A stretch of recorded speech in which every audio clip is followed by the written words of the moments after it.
Hey kids, you're listening to the internet's wettest podcast about video games, consoles, and pancakes. The SML Podcast.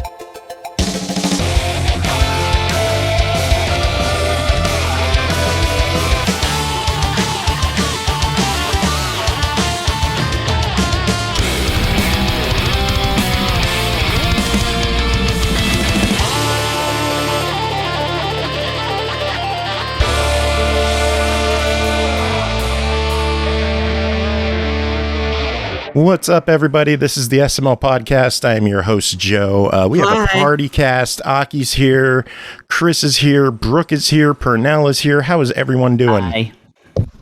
I've been better. Liquored. You're liquored? That's correct. Are you drunk? Nice. Pernell, are you drunk? No, Oh, Doesn't sound drunk. but also maybe. I don't know. We'll find out. He's drunk. Well, this is going to be awesome. Nah, Today's a good day to drink now. I think I might go drink. Yeah, Tuesdays are good for it. Anyway, I don't want to interrupt Joe because he said we were going to interrupt him, so we got to prove him wrong. I already don't want did. Joe to be annoyed with our Yeah. rampant interruptions. Yes. I said hi during the intro. Speaking of, I'm going to I've interrupt already done you it. so we can announce that we have a guest joining us today. Last week Nice. on the show, we talked about the game Onsen Master, and today we have one of the guys who made it on the show, Leo Riveron. How are you doing? Hey, doing good. How are you guys? I'm doing pretty good. Right. I'm thrilled to I'm have you on. Yeah. We have known each other for a number of years through our friend Kunal, and now you have a new I'm so project that sorry. you've been working. Hey, Kunal's a good guy. Now you have a new project that you've been working on. Tell us all about it. Yeah, so a little after I think Pixel Noir started, maybe a few years ago now, this has kind of been an idea that some of the other guys have been thinking of. And so we started this other game. It's a much smaller game. It's pretty much, in short, Overcooked meets Spirited Away. So if you kind of envision, bathhouse, you're managing a bathhouse, and it's kind of stationed in medieval fantasy Japan. So you have, number of customers that come in. You have different buckets that you have to grab ingredients, come in and mix them on the mixing station and dump them in the tub. And you match the customer with the tub too. And the faster you do it, the more points you get. And yeah, it's been a few years with that project, and we're finally done. Well, not done. Technically, there are a couple patches we have scheduled already, but it's been great so far. Seeing everyone's reactions and watching people stream the game. Yeah, I'm loving it. I really enjoyed this game. I need to get something off my chest here and confirm some details to make sure I'm on the right page here and who I'm talking with. So, full disclosure, I kickstarted your game. Oh, awesome! Thank you. Now I'm trying to remember figure out if it's you or someone else. But do you know someone named Kevin by chance from Illinois? Yeah, I know a few Kevins. Okay, because that's how I learned about the game. It's like, yeah, my friend's making this game, and it looks pretty cool. If you could support it, that'd be awesome. I looked at the trailers. This game does look pretty cool. I'll support this product. So Awesome. Yeah. when Joe was like, hey, this is coming, I was like, I think I know that guy. I wonder if it's the same person. So Yeah, no, you're right. Sorry, I had a brain fart. But yes, we had a Kevin working with us at the time. I think sort of at the beginning, but some things kind of fell through. But yeah, I'm still cool with Kevin. I haven't talked to him in a super long time, so I'm fairly certain we're still cool. I mean, she chalked it up, so I'm hoping so. Yeah. I want to punk you and be like, well, we're about to find out because Kevin's our next guest on the show. I'm not going to do that to you. But dude, that pitch, Overcooked plus Spirited Away, that's such a good pitch, dude. If I hadn't already played this game, that would work on me because I like both of those things. Awesome. It's a good sell. When I saw the game, that's what I thought of was those two games, so that worked. I didn't think that when I saw it. I had a pretty full plate, and then Joe was like, check this game out. And I was like, this actually looks really cool. I'll take this one too. I like this. And I started playing it, and I said this in our review last week, but yeah, it gave me everything Overcooked 2 didn't give me. I enjoyed it much more. And I was really pumped to play this. I didn't think that initially going into it, but as soon as I started playing this, I was like, man, this is like if Overcooked 2 had been even playable single player, which is what I really wanted out of that game. Yay, yeah, that's great to hear. Glad to Brooke, hear. I think I know your first question. What the hell are the ingredients in this game? What is the red root? Yeah, I heard a few people like kind of describe what they thought the different things were. I don't remember exactly what the names are. I would have to look them up, but I know there's like a calm sprout, there's a peace sprout, and various things like that. But guesses are always fun too. It's fun to come up with fake names like this is soap, this is the blood root. Yep. Yeah, blood root's pretty cool. We're gonna go with blood root. Hey, I'm into it. I'm into it. Badass. So how did the idea of the game start? Like, where did you guys decide, let's go off and start something separate and get this tiny little project up and running? Well, so two of the other main guys that are on the project, Derek and Tim, they were actually pretty much the creators of the game entirely. Mostly, Derek kind of directs the art style and everything, and Tim has been there from the beginning as well, kind of creating the game and going through various iterations of what the design will be. I think that answered the question. I kind of lost train of thought. If the name Tim sounds familiar, it's actually the same Tim who originally hosted this show with me and Bogue and Chris Huber way back in the day. It's cool to see where he's gone and to see that you guys have this project out. How many years have you been working on it? This one, let's see. So if you count just like straight development when we were, because at the beginning it was kind of like a fun project that we were kind of doing on our free time. And up until maybe the Kickstarter, which if I'm recalling correctly, was around maybe 2018, 2017. So right around then is when we actually started a schedule. So I'd probably say 4 years, maybe a little bit more. Wow. That sounds about accurate. It's quite a long time. Time flies. Oh, yeah. I gotta say, I'm still glad it came to fruition though, because again, it is a quality product. So, Pernell, what was in the Kickstarter? What drew you to the Kickstarter? well, again, like originally the thing that brought me to it was the person straight up saying because I hadn't heard of it anywhere else. It was a friend first straight up saying, I have a friend who's working on this game. It'd be really great if you could support the game. Take a look. And when I looked at it, what I got out of it was, even without his description just now, I saw the same thing he just described. I was like, wait a minute. So this is sounding like some sort of like frantic, like bathhouse scenario similar to Overcooked. I like Overcooked. I like the fact that I'm helping someone out with their dream. I'll give it my money.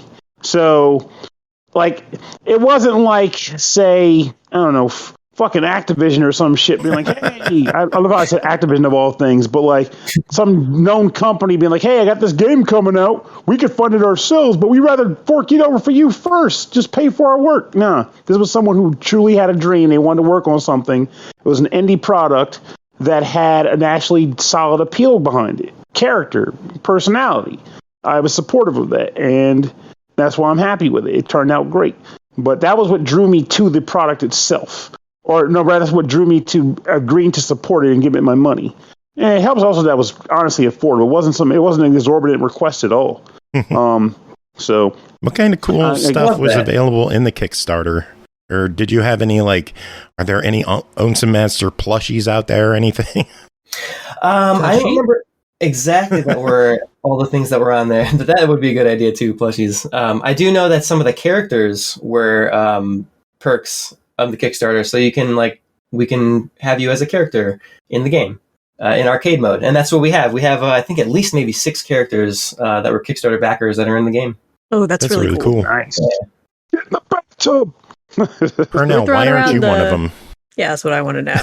Who? Me? Yeah. I'm supportive, but I'm still broke. What the hell you want from me? Fair enough.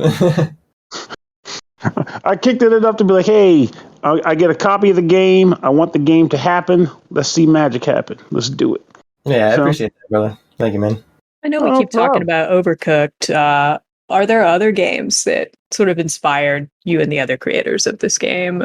Is there anything that like really influenced you other than Overcooked? Because it doesn't just feel like an Overcooked clone to me. I feel like there's other things going on, but I can't pinpoint like where those influences are from.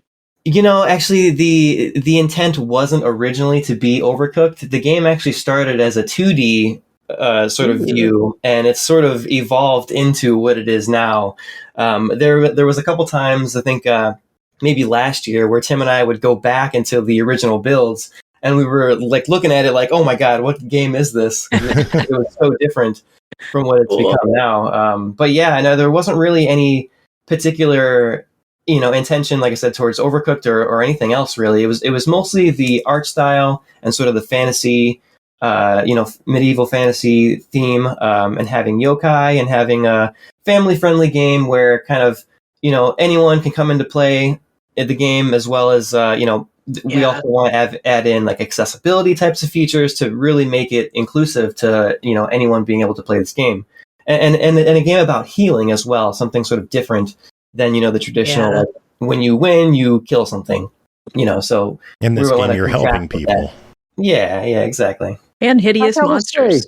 Yeah. I guess there's actually something to be said about that too, because when you play this game compared to say Overcooked, right? So unfortunately we're bringing this up again. You're like, no, but Overcooked, they're servicing a bunch of fast food customers, and you're just throwing the food at them, and I just get this mental picture of these people being just unsatisfied. If I put a little extra lettuce on their sandwich, they're just being unhappy, yelling, "Where's the manager?" and all kinds of nonsense there. Whereas I feel like in this game, unless the customer straight up walks out on me, I still feel like they're like, I had an okay time. I'm just not going to tip them with the extra star points, but I'm okay. I'm good here. Even with the stress that comes from managing the place, I still feel like it has a more of a comfortable vibe to it. Yeah. Just by the theme alone. Get a 4-star in Travelocity with that. And those people in the restaurant, they're never going to be happy. Everybody coming to the spa, they're already chilling. They're like, dude, take your time. Well, yeah, and what's fun about Onsen Master is we actually have a story too. There's a story mode, and you go through the different onsens where Mu is trying to, keep open the onsens and make both humans and monster and yokai live together peacefully.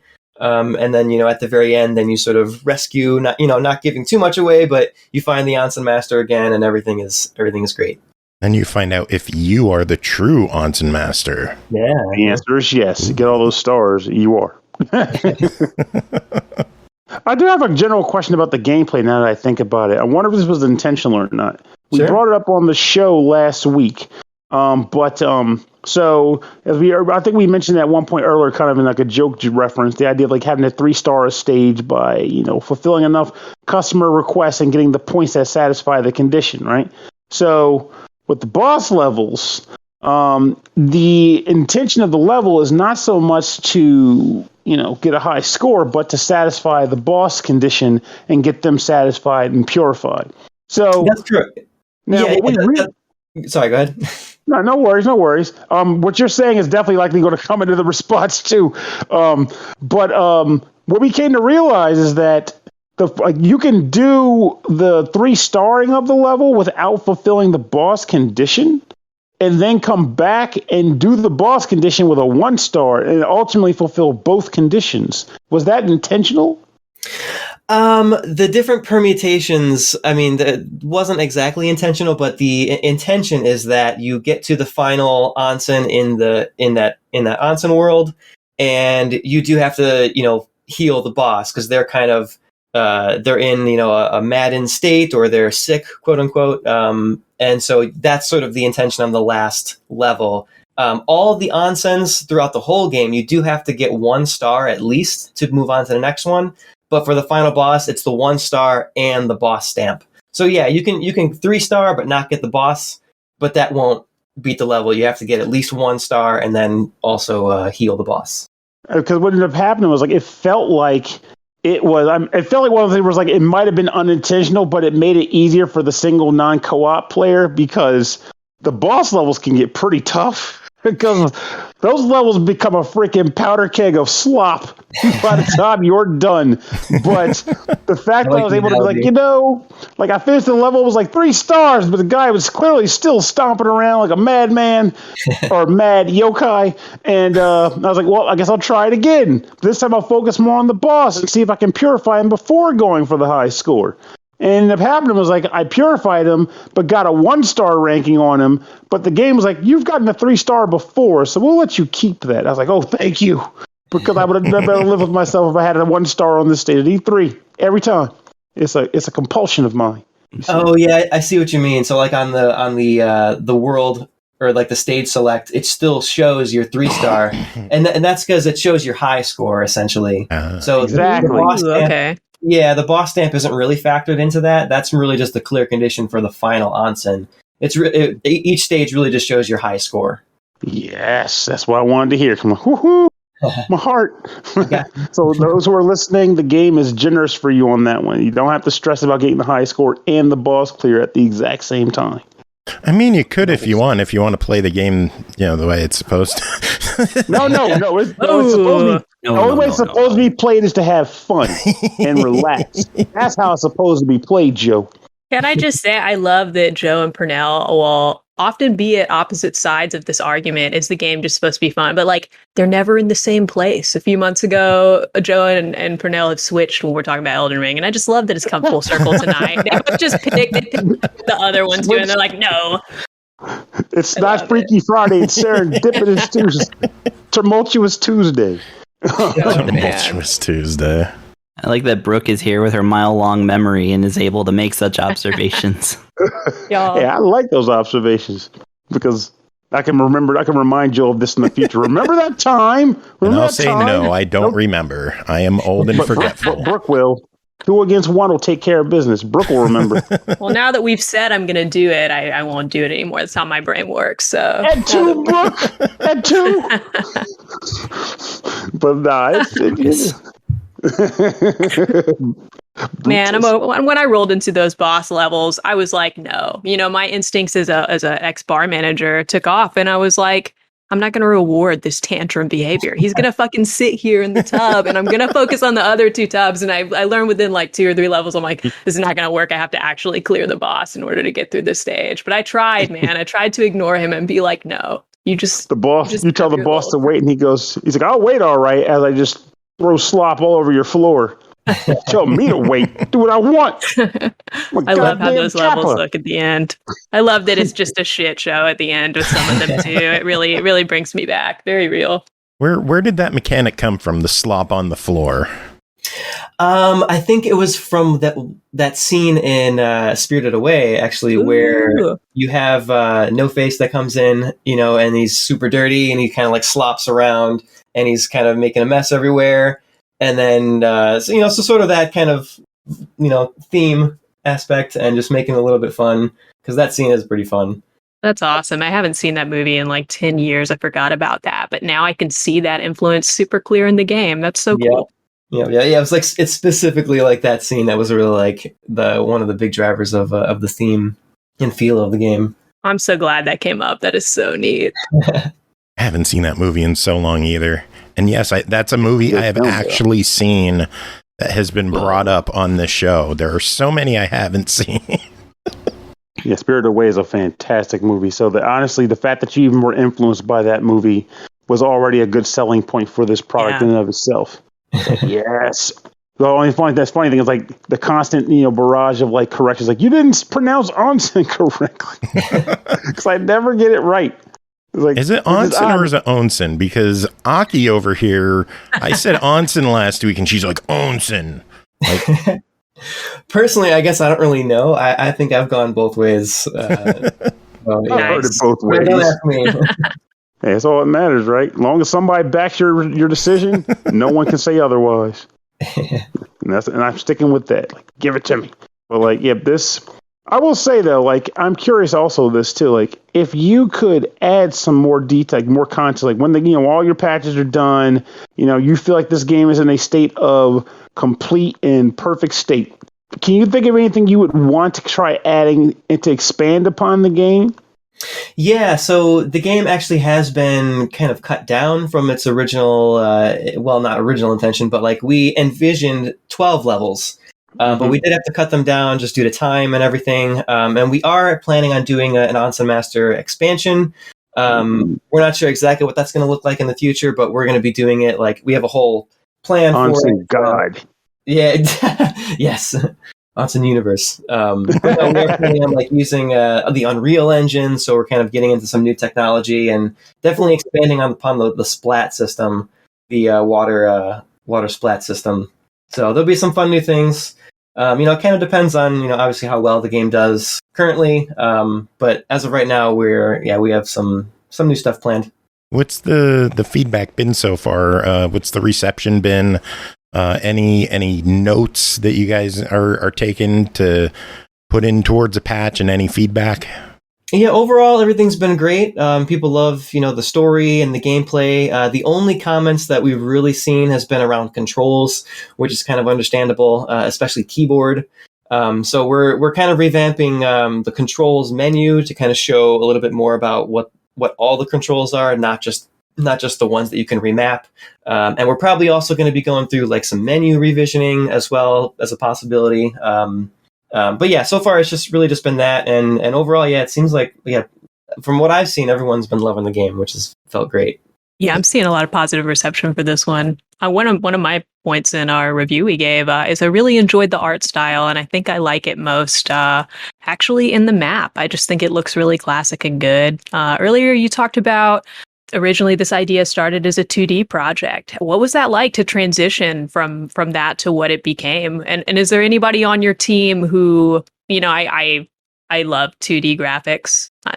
So I gotta imagine I might be a little grumpy if my project went 3D, even if it ends up looking great. Was there anybody who felt like that, who was like, no, it looks better this way? Well, not really, mostly just because when it was 2D, it was all like boxes and circles and programmer art types of things until we were really like feeling the art style. So kind of the mechanics and the art style were kind of being built together. So when it was 2D, I think everything was like blue squares and stuff like that. So nothing really to look at that point. If you can you recall what maybe your greatest challenge was in the process of getting this bad boy to fruition? Mostly time. This is a relatively simple game, to be honest. So like the development of it wasn't too complex, and of course, there were some problems and some systems didn't work with other systems, but nothing like the other game, obviously Pixel Noir. I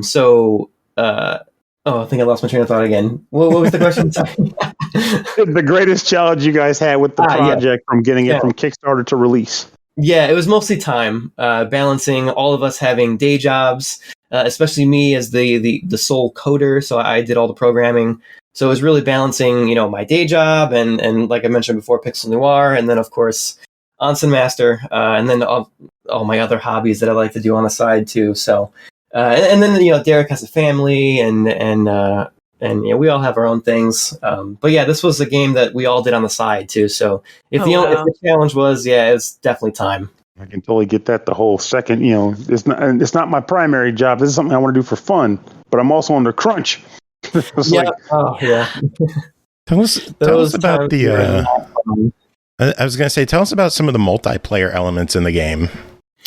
So that actually surprisingly came a little easier than we'd originally thought, and is kind of usually, the norm whenever you take a game and you don't build it as a 2D game and then you try to change it or to a 2-player game and then you try to add multiplayer, then, things just kind of don't work. But luckily with how simple the game was and kind of how, simple the mechanics were, going the 2 players wasn't all that difficult. I think it came a little bit later. Actually, I don't remember if that was part of the original design to have this co-op. It might have been. But yeah, adding a second player in there was relatively straightforward, and just making sure that scores went to the correct spots and making sure, one controller didn't mess with the other controller in terms of like 2 people trying to mix at the mixing station at the same time. It was. Is it tough to program stuff like that? Yeah, and a game that has more and more moving parts will of course be exponentially more difficult. So even with Onsen Master being a simple game, there were obviously difficult parts of the development and lots of things to refactor and redo because they didn't work as previously thought. And yeah, was there any thought to putting online in the game? Not really. No one's really ever talked about it. I think I've really only thought about it recently, just because I hear people, when they're streaming the game, and I watch them, or like I hear them talk with other people, and it sounds like they think that it's multiplayer online, and I want to say like, no, it's not. It's local only. But yeah, maybe in the next expansion will be online co-op. Is that something that the game allows? Like, is the coding in there? Does it allow for online play? I don't know how the Unreal Engine works. It probably could. I mean, I don't. And generally, in theory, I don't see why it wouldn't. I mean, clearly, it's just that switch that you toggle that says online play, right? yeah, it's enabled the 2-player mode. That's it. What are you playing these days? Like, when you're not working on Onsen Master or Pixel Noir, what are you enjoying in your spare time? I really only play Mario Maker nowadays. Yeah, it's a game I can kind of just throw on and play a level or two, and then He's so are you some like relaxing Mario good times? Are you Kaizo Mario brain busting madness gamer? I surprisingly never played any of the Kaizo Marios, but I think I am pretty good. I play super expert. I forgot what the levels are called, but I'm like a single star or S rank. That's what it is. Okay. You got those cats who are like kicking turtle shells at the wall and then jumping off of the turtle shell when it comes back. Like, I got no time for. I can't do it. As soon as I saw one of those ricochet jump shell moves, I was like, I'm not playing this. It's like freaking wild. It's like, we did things the game wasn't even intended to do. I just want to walk to the right and jump on mushrooms. Oh, no, it's not even that. I mean, that part, I get. It's just like, it's like that level of game, like when you play Mario World, the original one, and you beat Tubular, and you feel like you're hot shit. I beat Tubular, motherfucker. Get back. I'm the best Mario player there is. And then you see what they're doing with Mario Makers. Like, who figured this out? Who sat there and realized you could just jump off of a shell over and over again to jump across massive pits? I don't know. But these guys are wild. They're beyond my skill level. It's like an awakening. They're insane. And definitely anything beyond I would probably have any of the time to practice to get to. Do you make a lot of levels in the game to share? No, I wish I did. I would like to spend more time making some levels, but I mostly just play them. Fair. I definitely champion those people, like the level makers and the RPG makers play games like RPG Maker, because there's a lot that goes in that than people give credit for. There's a lot of time and bouncing involved. Yep. So, absolutely. And then on those stages, you got to make sure they're actually possible to beat as well. Well, if I remember correctly, with Mario Maker, you can't even upload the stage unless you yourself beat it, right? That's what I'm saying. Yeah. Yep. Like, yeah, I do love that those things exist, and I like that people take the time and energy to craft these masterpieces. I just wish someone just craft a Mario Maker. This is how you bounce off of turtle shell stage. Just give me a nice tutorial. Give me the 411 on how to break my Mario. There are some practice levels that people make, and you can always make a practice level too. Like that, I have one level that I've created, and it's specifically to practice shell jumps like that. Oh, cool. I'm going to have to look up that ID later. Yeah, get some hopping bopping going. Are you able to just share like a content creator ID on Switch to check out your levels? I have no clue how Nintendo works. I know that it's complicated as shit because they can't just have it be easy on there. Yeah, I'd have to get my ID from it, and I have to start the game. It might take a bit, and I just have the one level. It's really nothing special to show. Because you're working on Onsen Master and Pixel Noir, another game that we have talked about on this show quite a bit over the years. How's progress going on that? Pixel Noir is coming along really well. We're getting very close to the end now. It's pretty much mostly just bugs and making sure that everything is working together. That is compared to Onsen Master, that is an exponentially larger game. With so many more moving parts, and that game has been like the bane of all of our existences, just because it's been so looming over all of us. We all want to see it done, and there's so many more things I could say. Just like with how expanded things have gotten from like our original thought, and it was a lot of our like very first RPG game as well. So we kind of came into it blind, and we're glad to see it being close to being done. What's the release window looking like for that? It's hitting Switch first? Yep, we're very confident it's going to be Q2 of next year. And we're planning on development being done at the end of this year. So we'll have plenty of time for porting.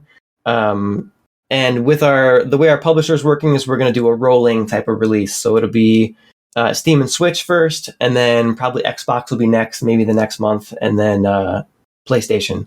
There's no exact release dates on those. We just know that the first release will be Steam and Switch, and that will be in Q2 as of right now. Cool. Has there been any talks in trying to like look into something like getting on Game Pass or PlayStation Plus, one of those subscription services that they have? We haven't talked about any of that. At least I haven't with either team, really. Is that something you would like to see? Yeah, I mean that might be something to look into for sure. I don't play those very often or like ever, so I don't really know all that much about their existence. But yeah, I can mention it and see what everyone thinks. You just stick to Switch and PC? Personally, yeah, I do have an Xbox in the other room, but I don't really play that all that much. On that, the Switch, baby. Yep. I know Pernell and Chris love their Switches. Brooke, you love your Switch, right? I like it all right. It's pretty cool. I like having a PlayStation and a PC as well, not gonna lie. We're trying to get Brooke on the Xbox train.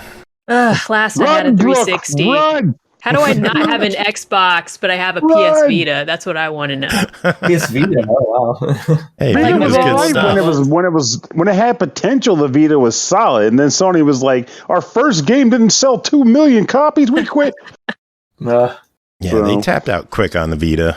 Yes, they did. And then the indie market said, "Nope. Here's a bunch of RPGs. Enjoy. Dungeon crawlers. We got them, baby." So I can't complain about that. Yeah, I wish Pixel Noir would have been, it was intended on being on the Vita as well. And I've probably been the most pushed for it to being like, no, I'm going to figure it out. I'm going to do it. I'm going to, unlock it or whatever it's called on Vita and figure it out. But it might be it's probably a lost cause at this point. I mean, a lot of people consider the Switch to be like the Vita 2.0 in some respects. So, I mean, you're kind of covered there. It's made by a different company. Well, Vita 2.0 in the sense that many of the indie RPGs and stuff that got released on the Vita ultimately got ported to the Switch. And with the exception of the online component, this ended up being what a lot of people wanted the Vita to be, as in, none of that crappy proprietary memory, larger screen, especially when the OLED became a thing. And just general ease of access. The only issue it has is lack of achievements / trophies, and as you already well know, the online infrastructure is kind of hot buttered garbage. But otherwise, it's great. Hot buttered garbage. Did you see they're releasing 3 whole N64 games through the end of the year? Hey, they're Mario Party, so I'm good. Throw them bones. Man, speaking of Mario, we know you like Mario growing up. What else did you like? What are like a couple more games that made you the gamer and the creator that you are today? Mostly RPGs. I had to think for a minute. What games did I used to play? I remember, I think Super Mario RPG, or actually no, so Super Mario RPG was probably my first actual RPG that like I knew what it was. But my original RPG, and I forget this sometimes, but I love the game, and not many people do, Final Fantasy Mystic Quest. Yeah, buddy. Never played that. Oh, man. Sounds great. Yeah. That battle theme, baby. Yep. Oh, their music was, oh my God, fire, man, fire. Yes, it was. I'd still jam out the music. I didn't hear the music to that game for the first time until Theatrhythm became a thing. Before that, Nintendo Power made Mystic Quest look really freaking awesome, but I couldn't afford it. So I just liked how colorful it looked. It looked really cool, though. And then, like, of course, as you probably know, a lot of people were like, oh, man, it's the easy mode or whatever. I'm like, whatever. If it's fun, it's fun. But then once I started hearing the music, everything changed. I don't care what you think. This thing is a beast. So for those that don't know, Mystic Quest was intended on being sort of like an entry level into RPGs in the Western world. The original, like the first 3 Final Fantasies, I think that were released out in Japan, they didn't come out to the US, and I'm pretty sure. Well, 1 came over, they skipped 2 and 3. Yep. Then 4 came over as 2, they skipped 5, and 6 came over as 3. Yep. Yeah, and then the Mystic Quest was sort of like intended on being very easy and straightforward, but I think I was 8 when I first played it. I loved it. And I think it's funny when it got released in Japan, they called it Final Fantasy USA. Oh my god, that's awesome. It's like, because of course it is. Like, hey, we like colors in America. We don't make Kirby angry for nothing. I don't think I knew that, actually. Well, which one, the Kirby or the Final Fantasy? Oh, the Final Fantasy US. Oh yeah, Final Fantasy USA. But also, yeah, Kirby's angry in all of his games for some reason. America. Yeah, they got to give Kirby the angry eyes. But like, so after you played Mystic Quest, and you said after that your next one pretty much was Mario RPG, did you kind of stick with the genre at that point, or were you the kind of guy like my brother, where he's like, I like Lunar and I like Final Fantasy VII and nothing else? So I definitely played those. So Lunar, Star Story, Final Fantasy VII, of course. I think 7 was my first RPG. But aside from all of that, I did also play, the Marios, platforming games, and adventure games as well. I was a big Zelda player. And then also Metroid. So the Metroidvania games, big fan of them. Super Metroid was my first Metroid game, personally. I think that probably covers it. I mean, you made the right call. I like Metroid and Metroid 2, but Super was like Super Metroid is like god tier gaming. Yeah. Yes, it is. My friend is playing it for the first time this year, and I'm like, it holds up. And he was like trying to go to the internet. He was getting mad at me. I was like, "Don't go to the fucking internet." He's like, but I don't want to have to struggle. Like, the whole point of that game specifically is we all cut our teeth on it. That's where you learn it. Like, there was no internet. The genre was fresh. Like, there was nowhere else to go. Everyone learned it pretty much here. To be fair, there was a Nintendo Power Player's Guide. Yeah, nobody got money for that shit? Like, look. No one got the $19.99 for that.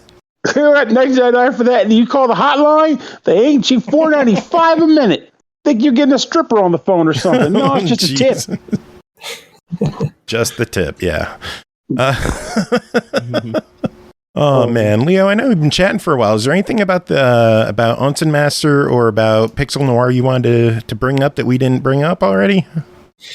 I think we may have mentioned everything. Let's see. Expansion possibly coming out at some point on the new engine. Pixel Noir coming out soon. I think that might be it. Yeah, we're good. Where can people keep up to date with you and what you're doing? Me, so I do streaming as well. I stream some game development. So you can follow me on Twitch. I'm at Leolicos, Leolicos. Same handle at Twitter. I post all my game dev stuff there.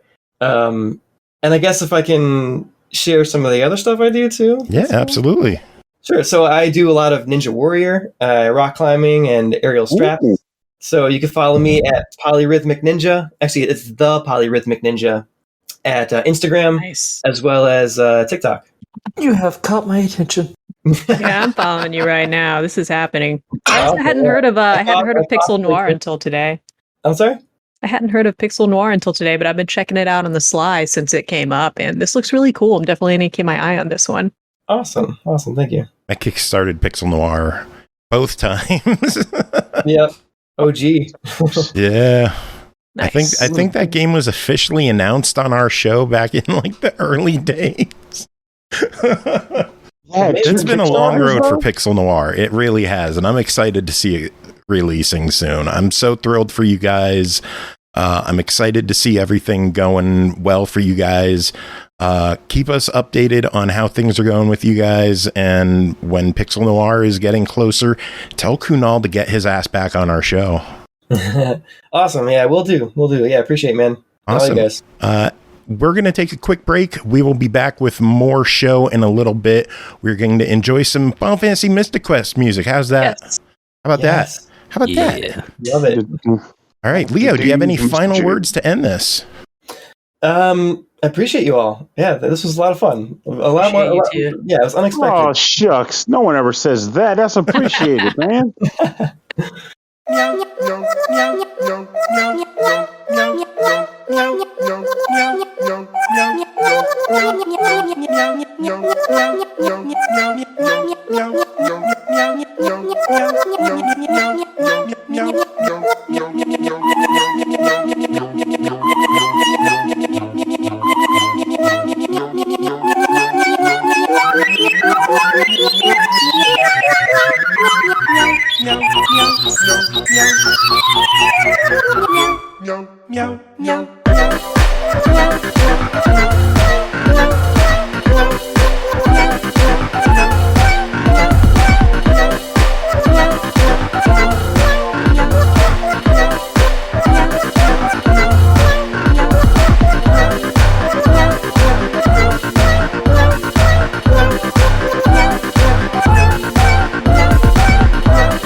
Welcome back, everyone. Thanks for sticking around. A little bit of a lineup change. Brooke left. Tim came in. How's everyone doing now? Wow, massive downgrade. Yeah. Oh boy. But, you know, what are you going to do? Woof. I don't know. Tim, how are you doing? I'm good. I'm fine. I'm all right. I'm surviving. Now that Brooke's not here, you want to talk about your job? In great detail. No, I great can't. length. Just in case she listens. Yes, just in case. Someone might. You never know. She might listen. That's what it stands for now. She might. She might listen. She might listen. It all rests on Brooke's shoulders from now on. It's not someone might listen. It's just whether or not Brooke will listen, because she might listen. She might. That's a whole lot of pressure. Do you want to bullshit, or should we get to reviews? Let's get to reviews. You guys ready? Fuck the bullshit. Wait, no, there was a ton of news today. We could bullshit forever. We could totally No, it's for Thursday. We've here says 9. Let's do reviews. Sounds like crap. All right. First game to talk about tonight is Lego Brawls, developed by Red Games, published by Lego Games, released September 2nd on Xbox One, Series X and S, Switch, PS4, PS5, and PC for $39.99.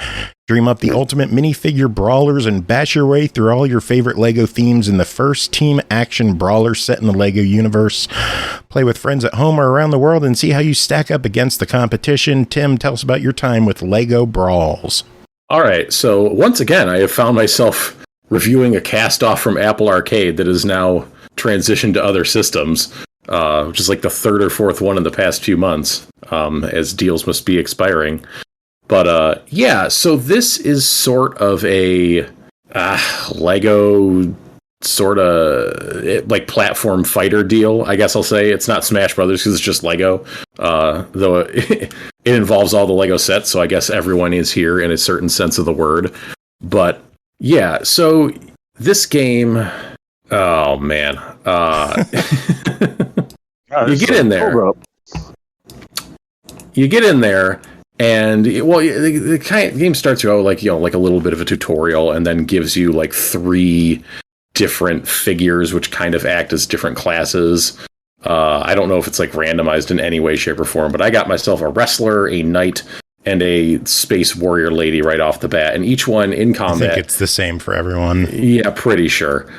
Pretty sure progression's the same, and each one has like a certain like ability that comes with it, that like a power up. You will, when you pick up a power up in the level, you will get that ability. So for the wrestler, like it sets up the side of a wrestling ring, and you can bounce off it for a lariat.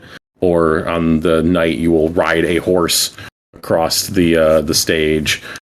Or Space Lady, you get some kind of gun thing. But yeah, so you get these characters right off the bat, and you can then mix and match to customize your, like, just to make basically fighters in any way you please with the parts that you have available. So you only have a few available right off the bat, but by playing the game, you will grind out more and more and more and more and more stuff, including like some of it is just kind of more or less cosmetic, is I guess the word that I would use. There's lots of that, and then you will eventually unlock other, quote, hero characters, which have different abilities associated with them. So you'll get in there. There's not like a whole lot going on the main menu to get confused with. You can set up like parties with your friends to play games, or you can just jump straight into a brawl with people online. I didn't see an offline mode. Maybe if you just take your shit off the internet, then it's just all AI. Maybe you want to on the internet, it's all AI. You never know with these games sometimes.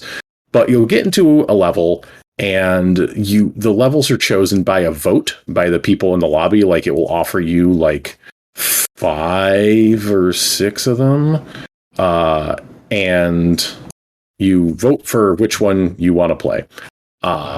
Fuck was that? Oh, my neighbor's taking out their garbage. Sorry. Did not know there was a sudden noise behind me on the other side of this wall.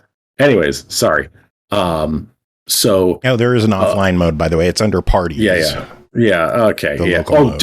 Yes. The local mode is on there. Yes, I did see that. I am not a total buffoon, but yeah. So you get into a stage, and they take one of two forms where it's either like a 4v4 point control sort of deal where you have to take control of an area generally in the center of the stage, and a number will go up, or sometimes it will just be like an all-out free-for-all brawl, as it were. And you don't really know necessarily when you're going in. It depends on the stage. And you get in there, and once you're in a stage, you can jump. You have like a quick dash. You have your primary attack. You can pick up power-ups. You can hold 2 power-ups at once. Some power-ups are random. Some power-ups are like the signature power-up associated with your character as you built it. And then it is just a goddamn mess of like Lego figures slapping at each other.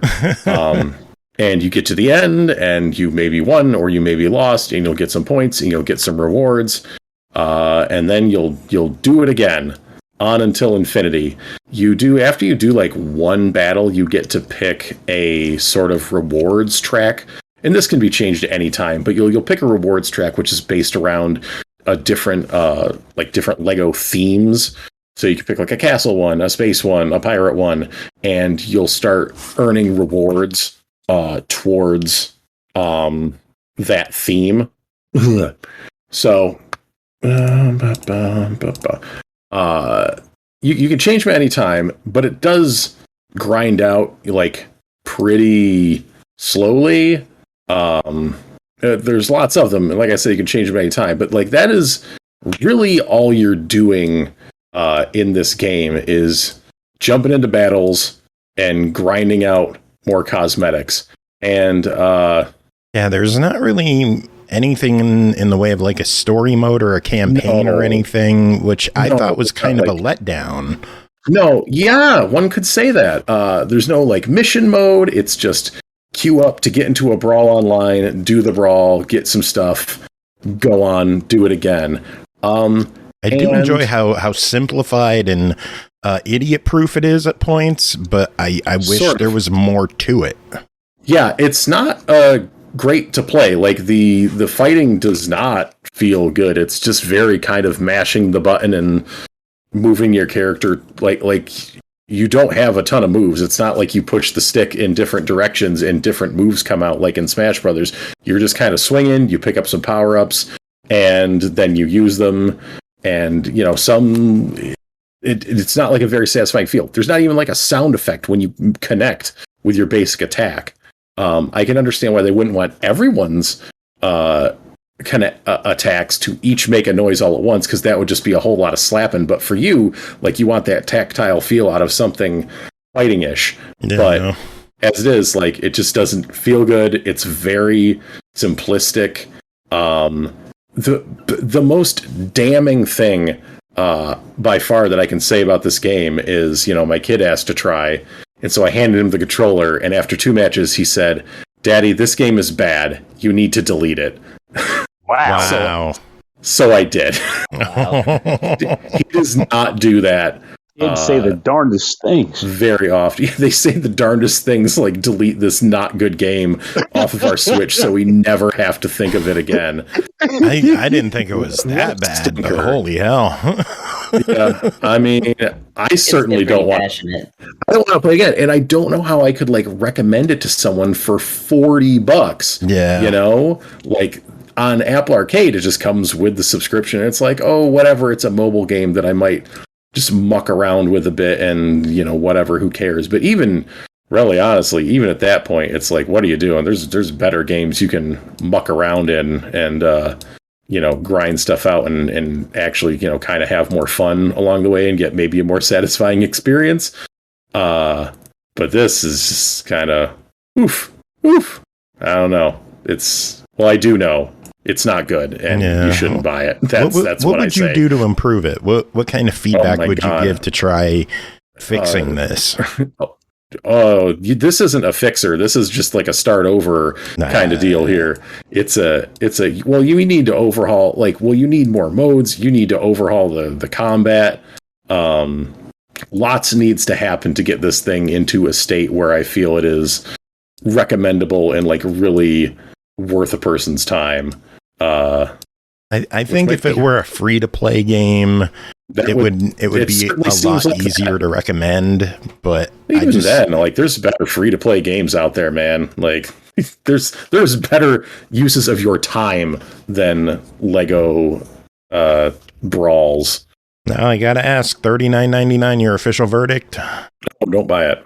All right, no, do not. I mean, Multiversus is free. Like, that's a much more robust game. in the similar space. All right, well, moving on. Next game to talk about is NIS Classics Volume 3, La Pucelle, Ragnarok, and Rhapsody, a musical adventure developed by Nippon Ichi Software, published by NIS America, released August 30th on the Switch for $39.99, released individually on Steam for $19.99 each.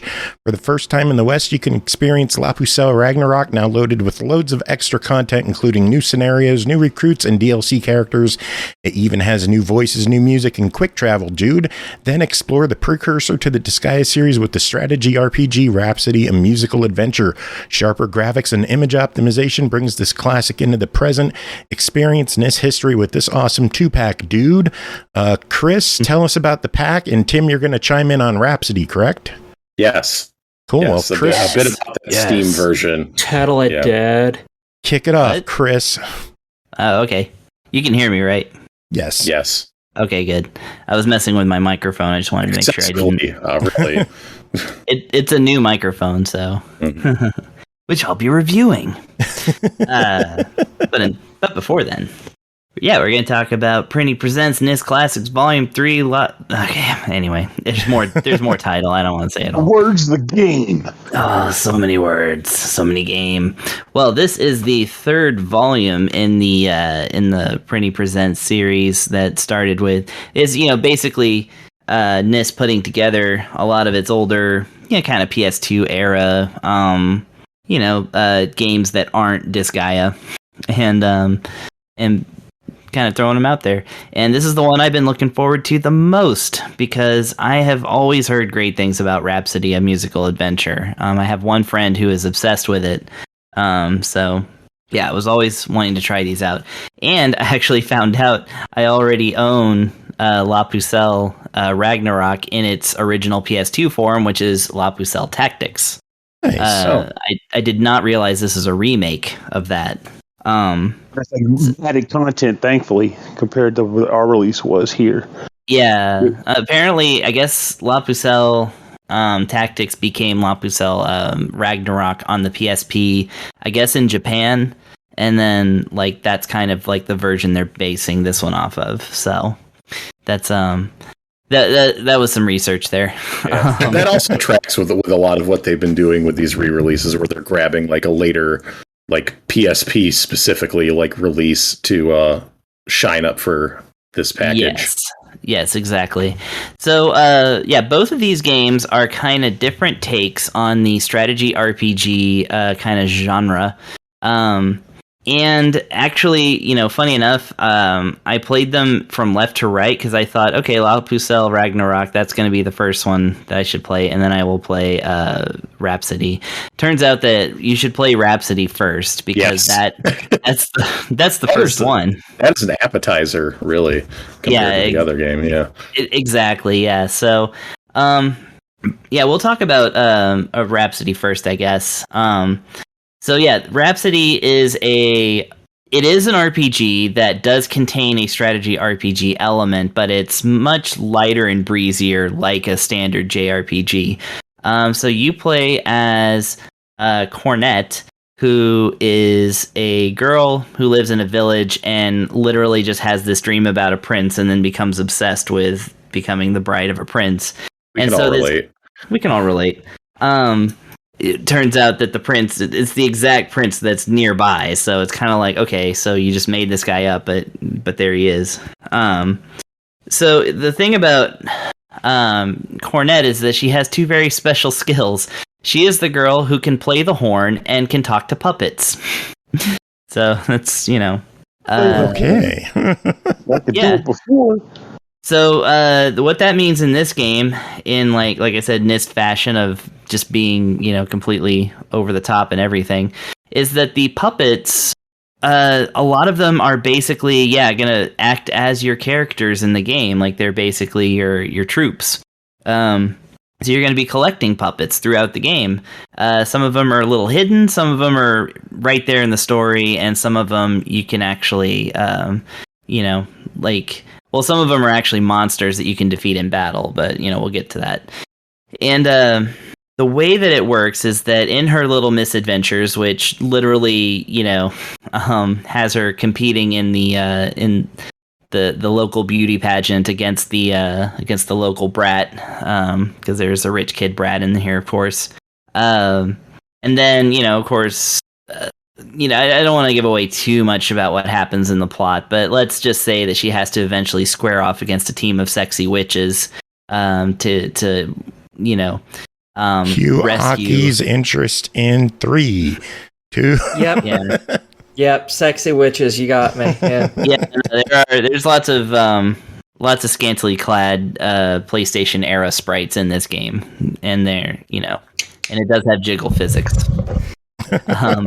Rose from Legend of the Dragoon, that was a PlayStation 1 game. She was fucking hot, so whatever. Yeah. So, this one, like I said, but you have like a whole bunch of like really interesting and cute characters. I mean, there's a troop of cats that like wear human clothes that attack you all the time, and they're very inept.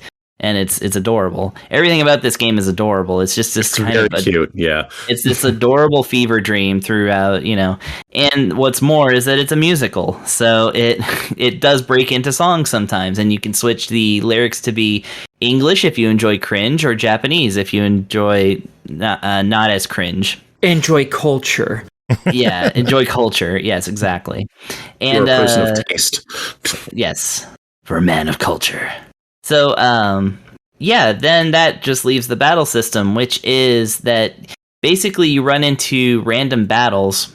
However, once you run into a random battle, it's now a strategy RPG type of situation where you move your characters along a grid, get them close enough to the enemies to perform an attack, and then perform said attack, and then, do so until you win. Now, the thing is that these battles tend to be about as fast as I just described. Like, literally, you just move your characters around and then defeat the enemies, and you're good. The game has 3 levels of difficulty. I cannot recommend putting this on easy, because it becomes so easy that you're just like, your battles just become a thing of like, well, why am I even doing this? I'm invincible, pretty much. I didn't play too far into it in hard, but I understand that hard is also kind of a cakewalk. So the game is notoriously easy. It is has a bit of a reputation, and like that's not like shitting on it. No. It is a game that is playable and approachable. You don't have to be like a big tactics head in order to enjoy the game. So it has broad appeal. I was thinking about putting my kid in front of it, or it in front of my kid.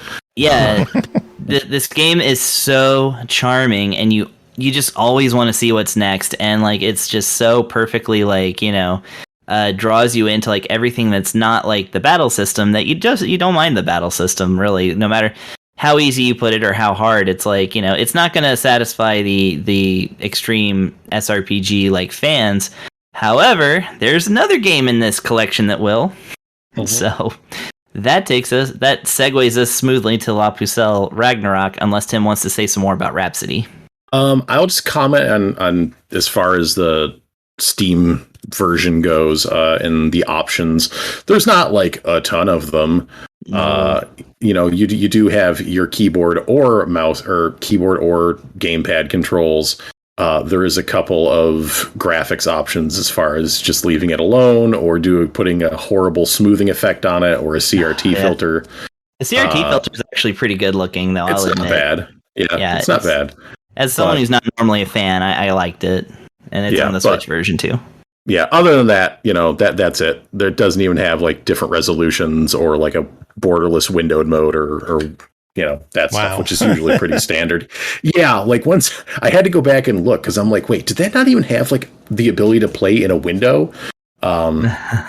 because that might, just it can't even change the resolution of the game, so it is stretched out on a monitor. It doesn't look like terrible, but I mean, as somebody who plays with I actually do play PlayStation on my TVs, and it's like I've got fancy cables and an upscaler that makes it look like practically high definition. Mm-hmm.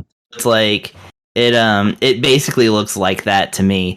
And it's what's funny to me is that they even retained like the slightly blurry like title screen. Like even though the sprites themselves are a bit cleaned up, it's like you look at that title screen, you're like, oh, this is a PlayStation 1 game. Yeah. This is a PlayStation 1 game. Yeah. Yeah. Okay, Right, so well, what is La Pucelle Ragnarok then? Okay, so La Pucelle Ragnarok. Now, this is where Nis starts becoming Nis, I think. Because this is a SRPG that, it does get into like epic territory. This followed Disgaea in the timeline. So this does occur in that world, and actually so does Rhapsody, because one thing they've added to this is that, and this is why I said to play this second, is that this game features cameos from Disgaea characters that are recruitable, like lots of them, like even the famous Prinny, the penguins, and like main characters from the Disgaea series are in here. You can also summon and recruit Cornet, so the Rhapsody character is in here too. Yeah, and something though, because I thought this comes before Disgaea, doesn't it? It came out before Disgaea, but I think Ragnarok. Well, Ragnarok says that's the one that adds like in all of the extra characters, and I can't, like I said, speak to the difference between it and La Pucelle Tactics. I think La Pucelle Tactics does predate. La Pucelle predates Disgaea, but afterwards, Ragnarok was released as a updated version, and that came after Disgaea. Yeah, and it talks about in the Steam version it talks about DLC characters and new recruits as well. So I'm kind of like, I don't know what the Switch version like. It doesn't say which characters, so I can't compare with the Switch version because the Switch version has no DLC options. So I'm kind of like, does this mean they just includes all of them? Or I'm pretty sure that they just include, like, they're not advertising new DLC characters. They're just saying that Ragnarok now has all the DLC that would have been there for the PSP version. Okay. So Disgaea did predate La Pucelle in America. Yes. Okay. Pucelle first in Japan, then they came Disgaea, but Disgaea was localized first, and then they were like, "Oh, we might be onto something," and then they brought over La Pucelle. Yeah, that was Mastiff, and that's like their shining opus. That company. Thanks, y'all, for doing my research in real time for me. That was just interesting. Did you call it Mastiff? Yeah, the company that released America was. I never got the dog breed name right. I'll own that shit. Mastiff. It's fancy. It's the Mastiff. Like but yeah, but they were the ones that localized La Pucelle for us. It's La Pucelle. It's La Mastiff. It is now. Shit, I'm going to call it that for going forward. It's a game about a French bulldog. Okay, so yes, I'd play that. French bulldog. Yeah, totally, I would too. So without making this review an hour long, I don't want to get too much into the weeds and talking about all of this game's like features and systems. But if you know like NIS stuff, then you know that there's a lot of features and systems. Very briefly, so this game is a classic strategy RPG. You actually go to a world map, select a dungeon, you go to multiple levels of the dungeon, and fight multiple battles upon which you have cleared it. You can of course leave at any time, but if you want to actually clear the series, then get down there and do it. And of course the battles scale up and such. You have your characters that you basically draw in real time, or rather, instead of like Final Fantasy Tactics where you place your characters and then start the battle, you basically draw them from like a portal as your like first moves and such. So, and not only do you place your characters to fight enemies and such like a classic thing, there are also dark portals which spawn enemies endlessly and have to be sealed, or aka purified. And so your characters come equipped with a purify move.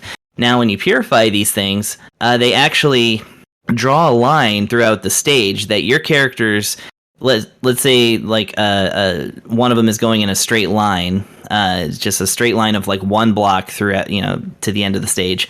If your character stands in the middle of that and then faces like left, now the path is going left. And then if you purify that, it will send this shockwave of purifying energy, which of course destroys monsters. It will send it through any monsters that are standing in that line. So there's a huge tactical advantage to learning about these lines and how to stand in them to best decimate many enemies at a time, which also actually affects like different rewards that you get, sometimes even affecting the different endings that you can get in each chapter. Even though the game, as I understand, has one ultimate end, I haven't gotten to that end, so I can't confirm that. That's just what I read. Each chapter has a potential better ending than the one you would get just through bumbling through all the battles. And it's just kind of up to you to figure all that out. Up to you, aka GameFAQs. And so you got that portal system. You also have a system by which if you purify an enemy directly and then beat them down with your purification energy, you can now turn them into a friend and have them join your party. And then you can have an army of skeleton bros who are fighting against demons. The story of the game, by the way, not so important. You're a girl who, with her brother and her teacher, are training to become demon slayers, and the misadventures follow. Twists happen, all kinds of stuff. Shenanigans ensue. It is shenanigans, yes. It's not quite as interesting of an overarching story as Rhapsody, in my opinion, but it does have its little twists and turns, and so I don't want to even talk about those really.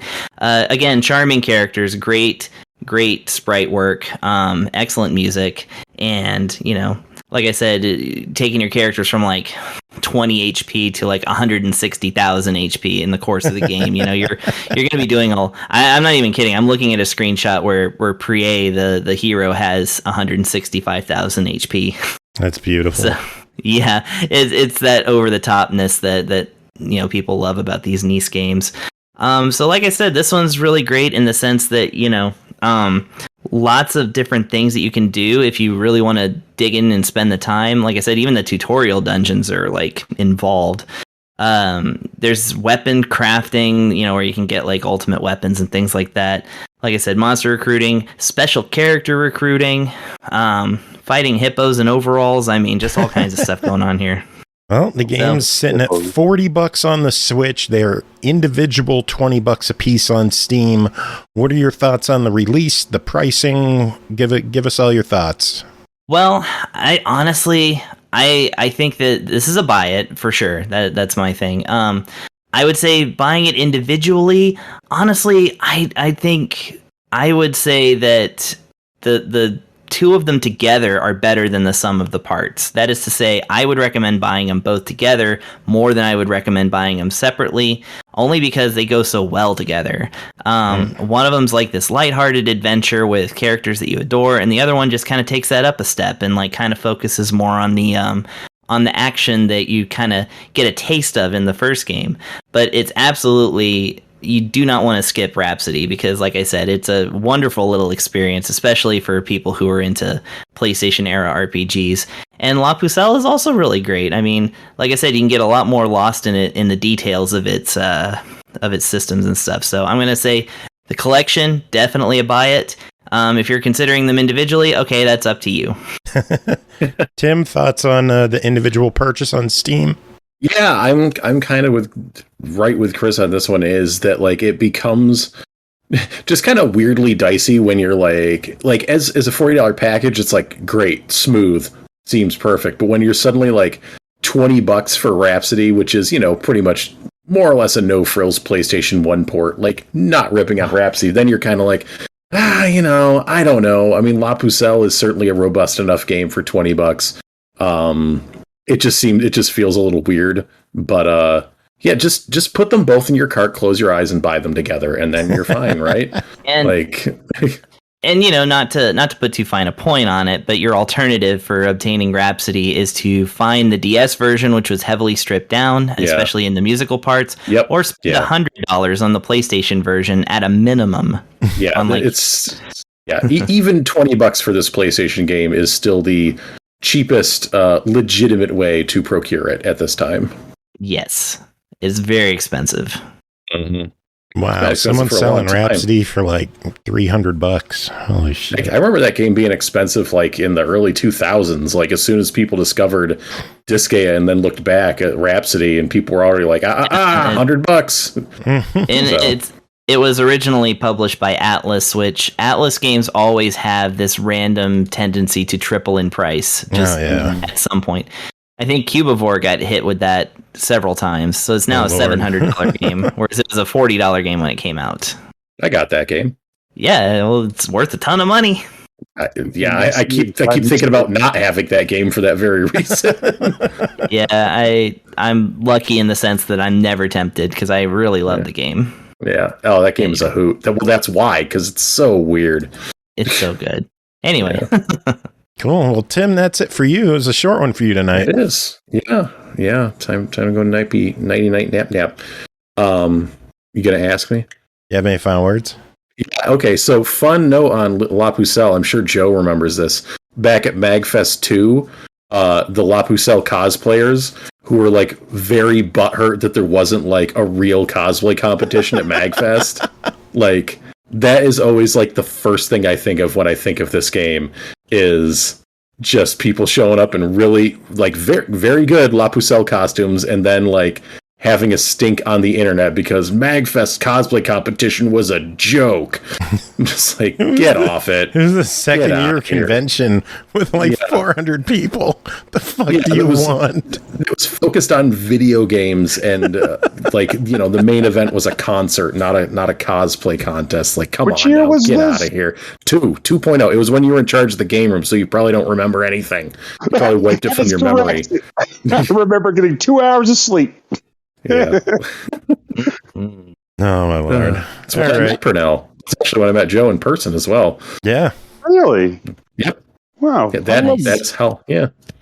We interviewed you for a MagFest doc, Pernell. Do you remember that? You're in that doc. I do not remember this. Holy shit. Okay. Yeah. You should watch the MagFest 2.0 doc. It's up on YouTube. I think MagFest has it on their YouTube. It might be on the X-Drake one as well. But yeah, you're in it. Because we talked to you about running the game room. Oh, I did. I made to give that a look. See, then I'm like, wow, I was borderline unconscious in this video. I was probably like, I'm tired. Fun for anybody that if you're hearing this, you didn't realize there was a documentary of MagFest 2 that I was involved with. Nice. Back in 03 or whenever the hell it happened. Pernell's in it. I don't think Joe. I don't think you're in it. I don't think I'm in it at all. No. Yeah, you might be in like a background shot somewhere, but not directly. But yeah, you get like baby Vert is there, and the mini bosses. Yeah, baby Vert. Baby absolutely. Bosses. Yeah, baby bosses. Baby A Rival is in there. I saw a picture of Baby Mustin once, and I was like, I do not recognize this man. Yeah, Mustin was not at MagFest 2, so he is not in the doc. There's like a round the time picture that I saw once. Yeah. So he was there. Early Eric Ruth, DJ Potato. Not that I think many people know who he is, but yeah, it's fun. Justin fucking Long is in that documentary. That's the best thing about that. That I remember about Mag too, specifically him coming there. I'm having a conversation with him, and he's like talking about how I learned he's really good at fighting games, and we were short a player for one of our fighting game tournaments. Like I was like, "Can you join this game?" He's like, "I've never played it before." I was like, "Well, you're going to win, so it doesn't matter. You're in the tournament." And true to form, he never played the game before, and he just stomped everybody. It was ridiculous. I beat him at Soul Calibur 2 at that MagFest, so he wasn't good at every fighting game. It must have been a 2D fighting game if he won. It was definitely a 2D game. And with that said, though, if you beat him in it, you're good. That fucker, Jesus crap. Yeah, he was a regular at like early MagFest, but it's funny when I found out later on that he was like lying to his parents about going over to like just sleep with a friend's house in Jersey and going to conventions like around the country to play fighting games. Son, I just saw you on a documentary. What the fuck is this? Yeah. Anyways, that's all for me. Catch you later. That was some great last words. Yeah, I put thought into it this time. Available now on the River City Rumble DVD. Yeah, absolutely. If you don't want to watch it for free and you want to pay money for it, you can please do that at xtrakestudios.com. Good night. Good night. Catch you later. Next game to talk about is BPM Bullets Per Minute, developed by Awe Interactive and Just Add Water, published by Playtonic Friends, released September 8th on the Switch for $24.99. In BPM, all of your actions and the actions of your enemies are tied to the beat of the music. Your enemies perform a dance-like sequence of attacks to an epic rock opera inspired by retro shooters of the 90s. It is fast, frenetic, and rhythmical. Pernell, tell us about your time with BPM Bullets Per Minute. This will be an interesting one for me in normal standards even. I'm going to preface this by saying that I also played Metal Hellsinger, and I kicked ass at that fucking game. So, okay, got that out the way. So, this game is a rhythmic FPS released on the Switch, in which you take on the form of, like, basically Nephilim or angels fighting against a demonic army across a series of stages. Of course, the stages are randomly generated, too, because of course they are. At the beginning of the game, you will pick an angel. Initially, they're all locked with the exception of, like, a default one, but you'll unlock others as you go. You'll pick the angel, you'll pick a stage, and a difficulty, which you're going to play on. And once you enter the game, it will generate the level and plop you in. You are tasked with exploring the level, clearing out individual rooms, acquiring the loot in them, and ultimately getting to the end, beating a boss and wrapping it up across about generally 4 sections for the stage. It's like Asgard will have 4 different Asgard areas. As you're running around the game, the way it works is that you'll enter a room, and typically enemies will spawn.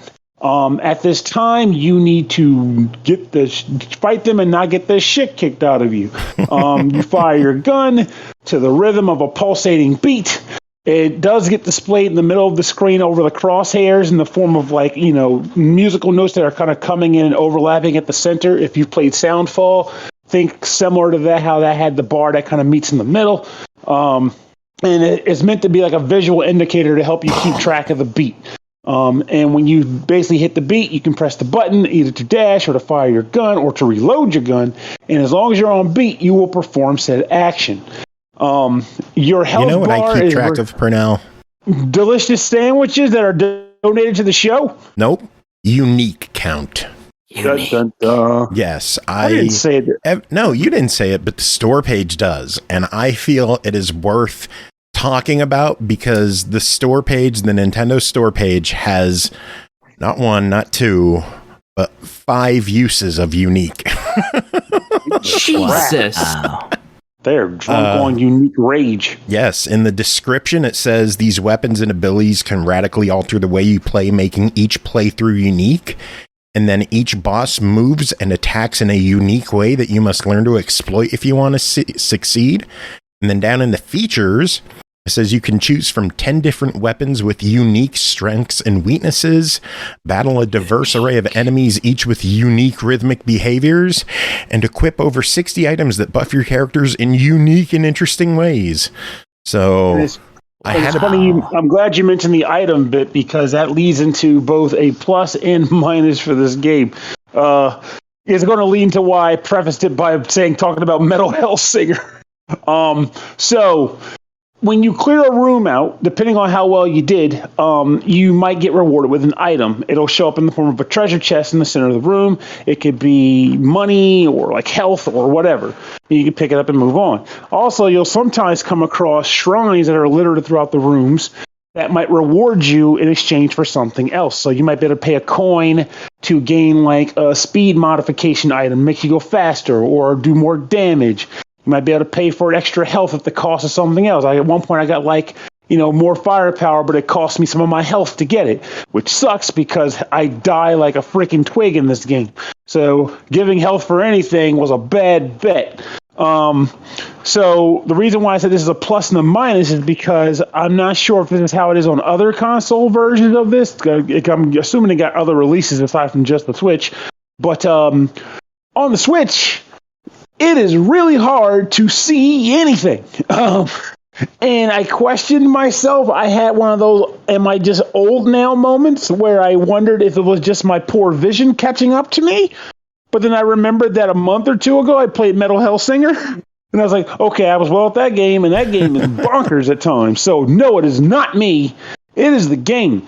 Something about the hues they chose. There's a lot of, like, black and, like, crazy fire orange that is playing off on this game. And what ends up happening is you will likely struggle a lot of time to discern the difference between items you can interact with in a room and the actual room. There were times where I was trying to find where the bats were in the game, and I couldn't particularly spot the bats. But they're easier to find than the actual items that'll be in the room because, again, they blend in. Looking for a shrine to trade in a ring for it, to whatever bonus it gives you, you'll be lucky to find it sometimes. It's a pain in the ass. And, of course, the biggest thing aside from that even is just, quite frankly, it's a challenging game. Typically, I don't have an issue with challenging games. Even if I were to come on here and openly admit that I got the shit kicked out of me, to me, that's a plus. Because if they intended for it to be a challenging game, then so be it. I got challenged.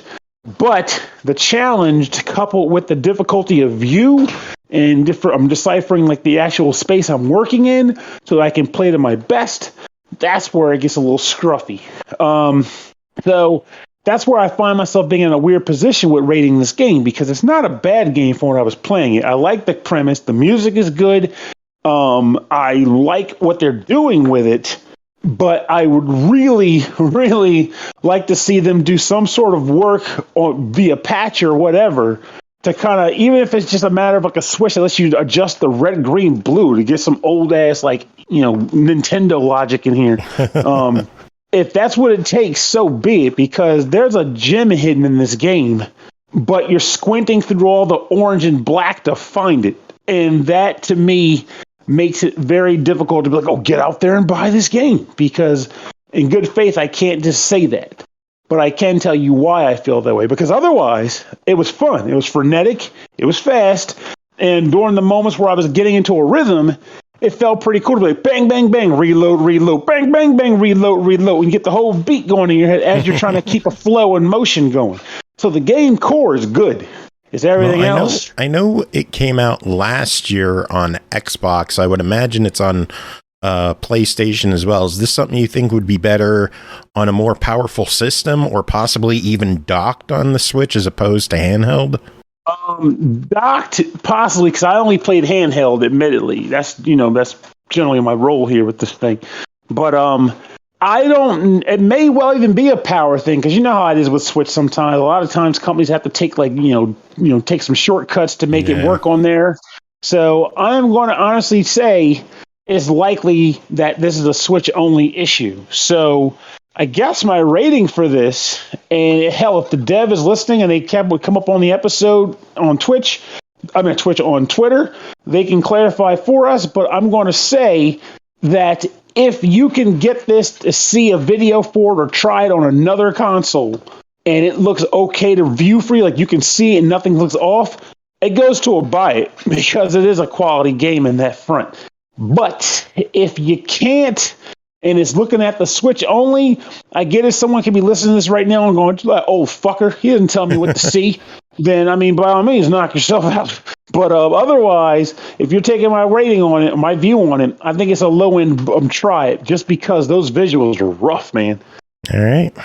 Sounds good. Moving on. Next game to talk about, we are going to revisit Destroy All Humans 2 Reprobed, developed by Black Forest Games, published by THQ Nordic, released August 30th on Xbox Series X and S, PS5, and PC for $39.99. Crypto's back with a license to probe. The alien invader returns groovier than ever, and now with genitals. Aki, you were wanting to talk about this one, so what do you think of it? Alright, I played mine on the Xbox Series X. And, you play as Crypto, and he's blowing shit up. The usual, the fun stuff. Still a horn dog, which is fantastic. Sadly, on the Xbox One, it is a lot glitchier. I don't think it's on Xbox One. Or Series X, I mean. Sorry. I'm Yeah, so used to saying it's Xbox just on One the from series. all the other reviews that I used to do. Yeah. It's very glitchy on the Series X. Pernell, I think, was the person who originally reviewed this, yes? Well, yes. Was it glitchy for you when you were playing it? Truth be told, no, I didn't experience any glitches. What did you play it on? Did I play it on? I want to say it was the Xbox, but now that you mention it, maybe I was on PS5. Okay. Well, definitely not the let me Switch, though. see if I could find out. Promise you that. I kind of thought it was on the Switch because it was you. It's not There's on no the way this Switch. game would work on the Switch. Oh. Yeah, he covered it on Xbox. So yeah, you both covered it on Xbox. And you didn't have any problems with it? I've run into problem after problem with it. I've hit where the game just crashes. Oh, wait. I did have one issue. Let me make sure I see if it's the same one. I had an issue where I was fighting a guy. It was a boss character. And I'm not going to spoil who it was, but every time you beat him, he kind of came back, but he was somewhere else on the board. But one of the times when he spawned back, he spawned off the map. I had that happen too. I know exactly who you're talking about. Yeah. That happened for me too. That battle took me about an hour because eventually he does come back onto the map. Eventually, just takes a very long time. See, I was like, no, I reset the whole goddamn game. I was like, maybe it won't happen the next time. I lucked out on the second play, but I was pissed when I was like, oh, come on. So yeah, I found that because in this you have various basically hub areas, from just different countries that you go to, basically. And I found while I was doing collectibles and stuff, there's a bunch of them in each one of these, the game would just crash on me. Just dashboard. Really? Completely, yeah. And it did it 2-3 times while I was finding them in each area. So every 20-ish minutes. And I was like, Jesus, because it didn't do that in the missions, usually. And I think that only happened in one mission where it just crashed. Oh, wow. But in the hubs, it constantly crashed. I was like, what the fuck? Maybe that was my saving grace then. I was like at the point where I was like, okay, for the sake of getting this in, I gotta press on and stop chasing shit. So maybe it's something to do with constantly loading sections of the city up when you're on the spaceship or something. I have no idea. But and then I kept getting glitches where I wasn't getting the rewards for beating missions. Because after you beat missions, sometimes you get these Furon cells, which are things that help you upgrade your ship. And sometimes you even get Furon reactors, which are how you get the last upgrade for every pathway for your upgrades, which are really important because they're only given at the ends of missions. That you can't find any of these anywhere the fuck else. And I'm missing 8 or 9 of them. And I've 100%ed the game otherwise. So did the game outright say reward, and it showed you should have gotten 2 of them, and then you go the very last level is supposed to give you 5. It gave me none. Oh, those. That's where 5 of the 8 of them are missing, and right there. Oh, Lord. God. Yeah. Otherwise it's a fairly fun game. I enjoyed myself quite thoroughly just using all the different types of guns to destroy everybody. They're the same guns that you got basically in the first remake game. They're definitely weird guns. Yeah. I always in this game I found the best gun ironically was just the shocker that you start with. Yep. It just fires electricity that zaps to other people. That's the best gun in the game. It really is. Your starting weapon. It's amazing. Then you also got ones that can send people flying, and ones that will disintegrate people, and ones that shoot little tubes up people's butts and blow their brains out. It's fantastic. Yeah, the ammo build is so weird. Yeah, it's the second best weapon. It is it's you have to time it though. So it has this weird tick time it shot thing going on where you time it right, it does double damage or something. It's weird. This one it doesn't do double damage. It refunds your ammo. Oh, that's what it was doing this whole time. I was double damage, and all this time I wasn't even getting freaking crits. No. It will kill most of your enemies regardless in one shot. It doesn't matter if it's a crit or not. The crit just returns that spent ammo of whatever kind of ammo a butt plug or a butt probe. It's like twice the suffering. Plugs are on your mind, aren't they, Aki? Yeah. Not only am I Sexy you, Witches has to go with butt plugs. But in this game, you're not just fighting humans, which is all you fought in the first game. You're also fighting alien things that take over people. And that is why the anal probe is such a good weapon. Because if you use that on those, it'll pop the alien creature out so you can kill the host and the creature a lot easier than killing them when they're combined into one. Because humans are pathetically easy to kill in these games because, you're an alien. You can pick them up and bounce them off the ground and that'll kill them. Just don't throw them into each other because for some reason, if you throw them into a wall, it'll kill them. But if you throw them into another one of them, it does not. I don't understand this, but hey, whatever. So basically, I would guess like momentum and force is something with that. Like you hit a wall and you stop, you hit someone else, you kind of keep flying and they just kind of pad your fall. I guess, but you can fling a human into another human from a very long distance and it won't kill them, and it drives me nuts. Just die. Just die. I'm some Mythbusters out here. Yeah, what's really bad is in this one, you can pick people up and throw them into outer space. It's fucking hilarious. All you have to do is pick them up, aim upwards, and just chuck their ass, and they're gone. You just see them turn into a star. It's great. Oh, man. Well, Pernell, I know you liked it at $40. Aki, what are your thoughts? $40, your overall impressions? I think it's a try it at the very least. I have alerted the PR group that I got this from because I didn't actually get it for us. I just figured I'd review it for us anyways. And they've contacted the developers to hopefully fix the issues. Once those are fixed, it's totally a buy. Easy peasy. Cool.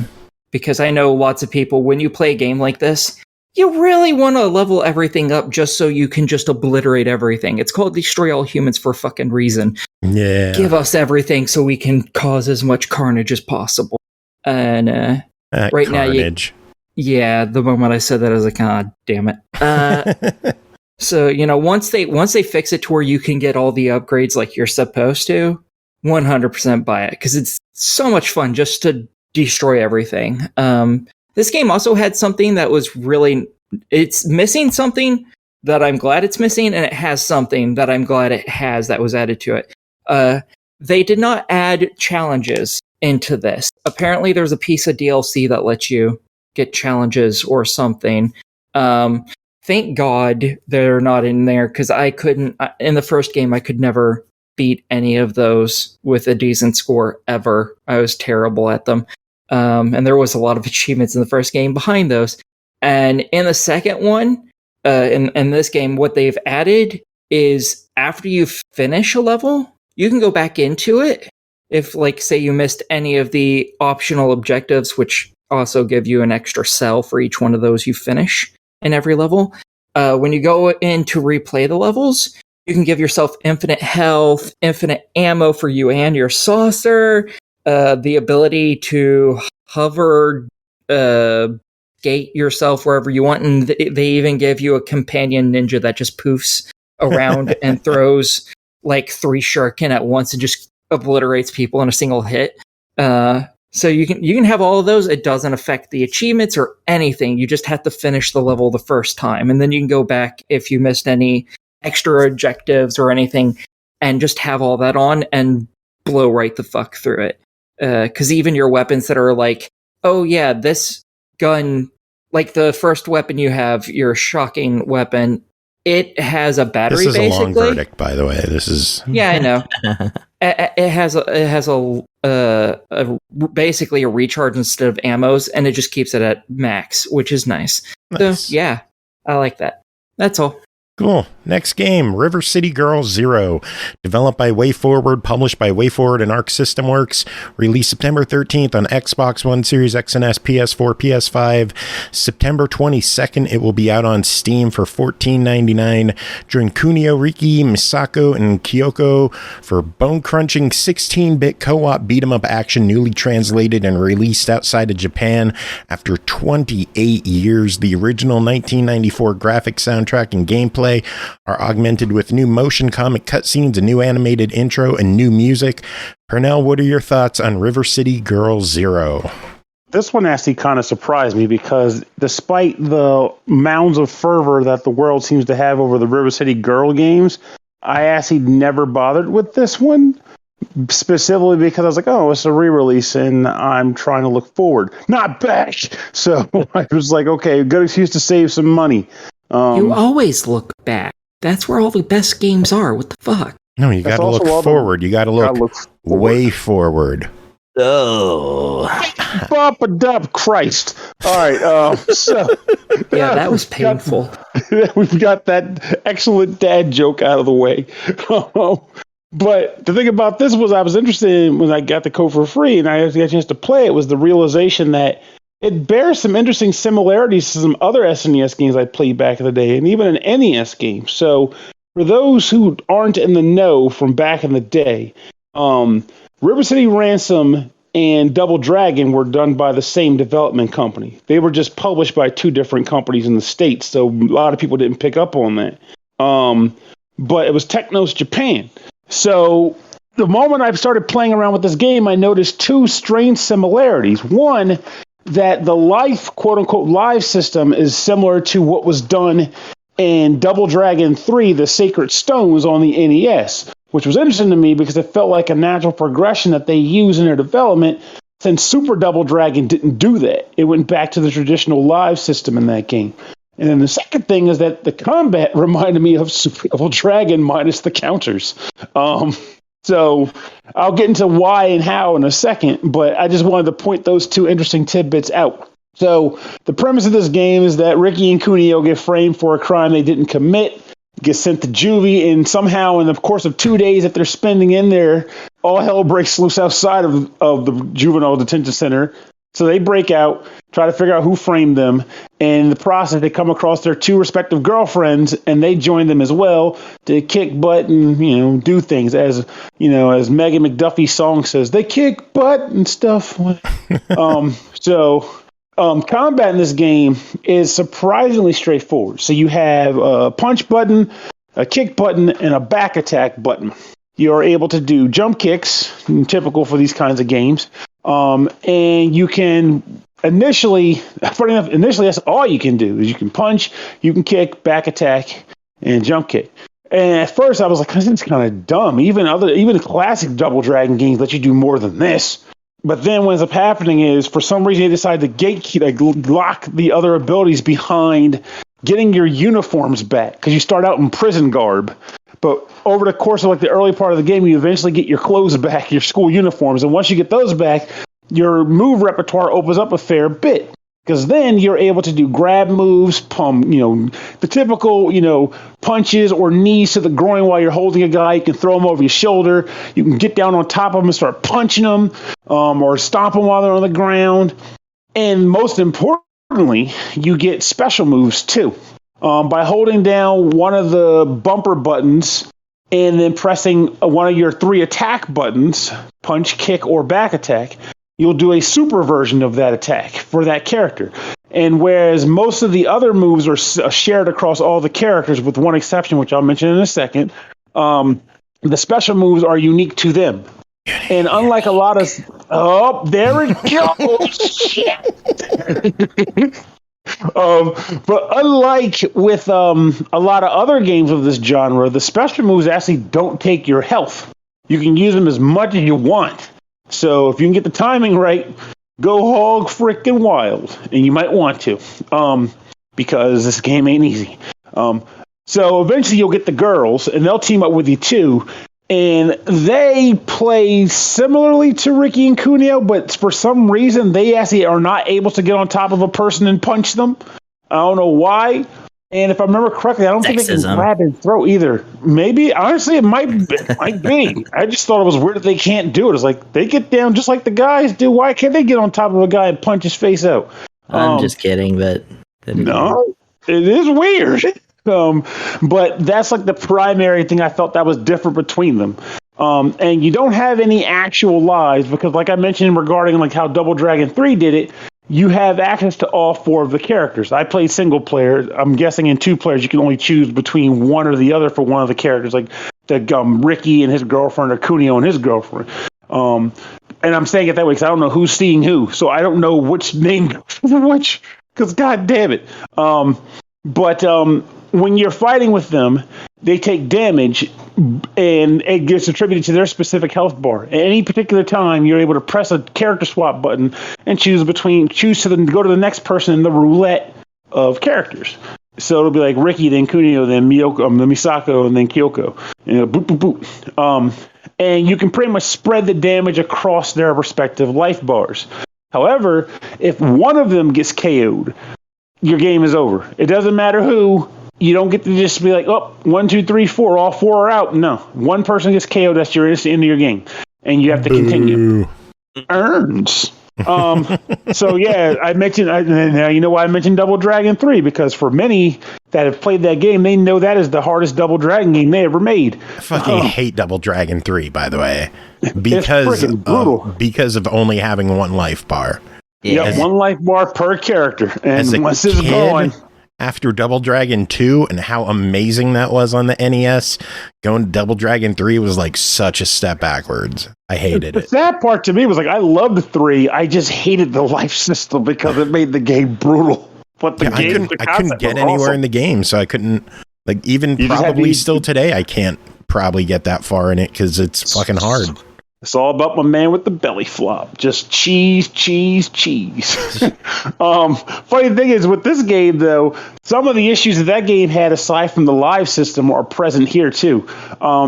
Which is that it has that general concept for a lot of beat-em-ups that have slower moving characters have, which is that weird kiting system, I guess they call it, where you're trying to edge closer to the enemy and throw a blow before they can throw their blow when you're within reach of each other.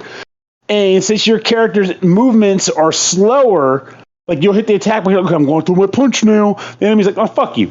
And now you're in a combo, you get knocked on the ground, and you find yourself resorting to just doing running jump kicks because that's the best you can do to survive the boss fight. Yes, I do that a lot. Yes, I have done it a lot in this game. So sue me. So what ends up happening is like I'm doing that when I'm like, it will sue me for damages. So what ends up happening is that you'll feel like you'll be spending a lot of time trying to get into the rhythm and flow of like trying to get your combat down, but you'll ultimately just find yourself resorting to just doing running jump kicks just to keep yourself from dying. Because that's just the nature of how the game was designed to be played. It's not to say that's what makes it bad or anything, because the game itself is perfectly fine. The OST is freaking banging, and not just the new stuff they put in there, but the original OST is actually really good. It's just a lot of people are probably more used to like these more recent beat 'em up releases where they're like a little bit more arcadey, and it's easier to just kind of get in, bam, bam, bam, and get out. Whereas in this game, there's going to be a lot of times where you think you got in first and you're ready to punch, but then the game's like, nope, fuck you. You actually didn't. We don't care what you think. And it's going to frustrate you. It's definitely going to frustrate you because that's just how they were designed back then. So I know even saying like back then, I know even still Tim had issues with the game. I think when this first came out on the Switch, he covered it, and I know he wasn't a fan.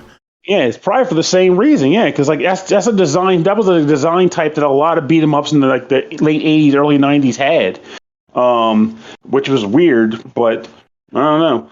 But in the case of knowing that, if you can respect that coming into it and just be like, well, I'm here for the nostalgia buzz, I think you'll be happy with that nostalgia buzz because the game is fun. Their special moves are unique across each other. And they do have some of that River City Ransom vibe. Like, I know Ricky has the freaking, like, kick moves, and Ricky has the punch moves, and Kunio has the kick moves. So, like, stone feet and stone hands and dragon feet, that kind of thing. That kind of fits into some of the special moves they've got. So you'll get that vibe, though I will admit sometimes I felt like I wanted to hit a special move and it was like, nope, the game doesn't acknowledge it. Like, the fuck you, it didn't hit both buttons. The game was like, no, you really didn't. So was that me? Was that a timing thing with the game itself? I'm not going to judge the game on that. Could have just been me. I'm just making it known that it has happened to me before. And that meant saw no mention in the rules or the description of the game's details about an exhaustion thing or anything like that. So I don't know. But without going too long on a freaking like retro, I should mention one more thing. They did add some comic book stuff with voiceover work that the original game didn't have. So they kind of frame it in the form of Misako and Kyoko coming across a video game cartridge at a store that was run by Skullmageddon that is actually the game you're playing. So it's almost kind of like, wow, this is a game about when we first met our boyfriends. This is pretty awesome. Man, I wish my hair still looked like that. Just general fun dialogue. That's fantastic. It's really awesome. I thought that intro was pretty great.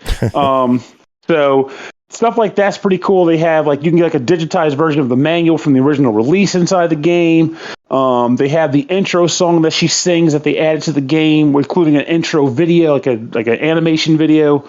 So there are some nifty little bells and whistles that they added to this as well as the game itself. So honestly, for a retro files, I think it's a genuine. Well, you should do your thing, Joe. Can I? Am I allowed to?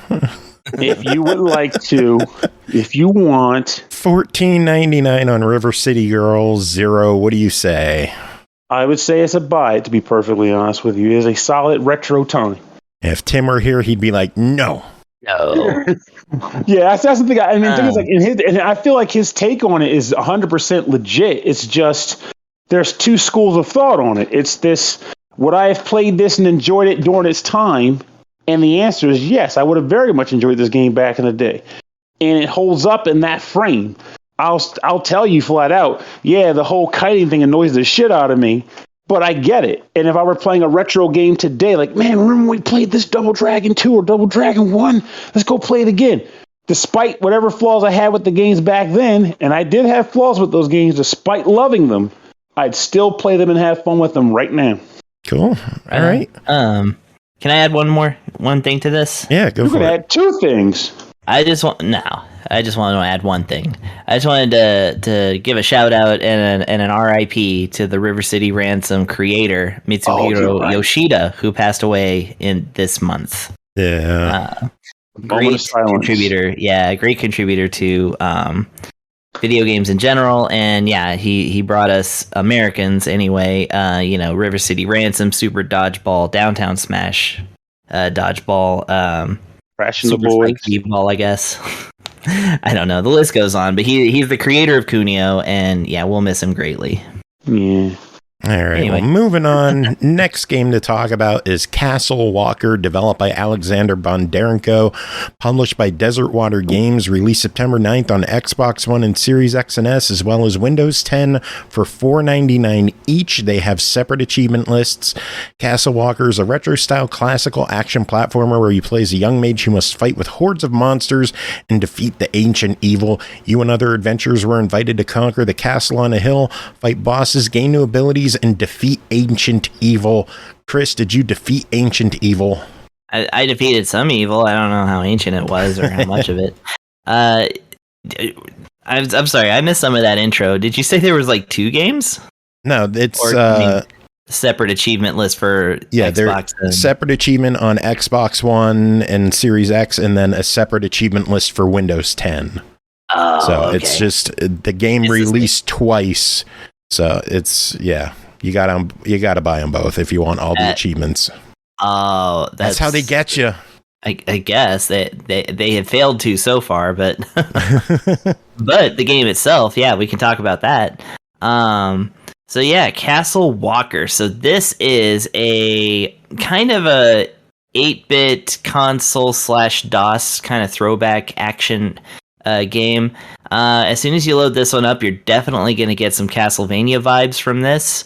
It starts off with a bunch of adventurers gathered outside the gates of some evil that needs to be quelled, and then the evil starts, raining fire down on everybody, and all the brave knights and ninjas and I don't know who else, all the other badasses and such run away, except for your male protagonist and a wizard, and a female wizard, we presume, because she's in a pink robe instead of a blue robe,